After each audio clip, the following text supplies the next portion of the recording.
аксари ин бозичаҳоро аз чин оварданд. Барои аксарият арзон ба ҳисоб мераванду харидор доранд. Ба қавли баъзе харидорон маҳсулоти арзони чинӣ беиллат намешаванд.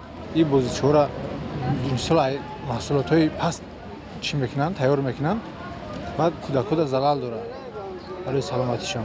мақомоти Тоҷикистон гуфтанд ки ба далели сифати паст ва гоҳо хатарнок будани бозичаҳои чинӣ соли гузашта воридоти онро кам карданд.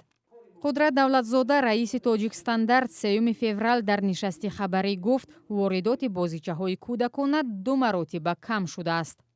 аз ҷумҳурии халқи хеле бениҳоят кам шудагӣ аст ин чиз, яъне ки зери назорат ҷиддӣ қарор дорад, чунки ба амон чӣ мегӯям, дар вақти ташхисҳо муайян шуд ки амон ба регламентҳои стандартҳо ва регламентҳои техникӣ ҷавобгӯ набуданд ва мо дар якҷоягӣ бо кормандони нозорати савдои агентии Тоҷик Стандарт кӯшиш кардем ки амина пешгирӣ кунем. Албатта ман гуфтам ки дар соли 2019 115 тонна кам шуд нисбати солҳои қаблӣ.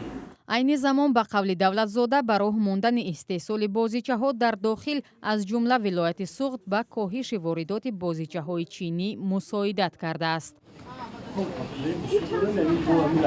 Ясмина, як харидори дар маркази тиҷоратии Садбарг гуфт, аз лиҳози нарху сифат барои сокинони Тоҷикистон бозичаҳои сохти чинӣ қобили қабул аст. агар ман шавад аз дигар ҷо мебиёранд, қиматтар мешавад, мо харида наметавонем.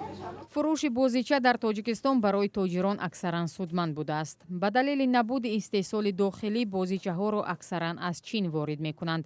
мақомот дар гузашта гуфтанд, дар таркиби бозичаҳои чинӣ баъзан моддаҳои кимиёвиро ошкор карданд, ки метавонанд кӯдаконро ба бемориҳои хатарнок гирифтор намоянд.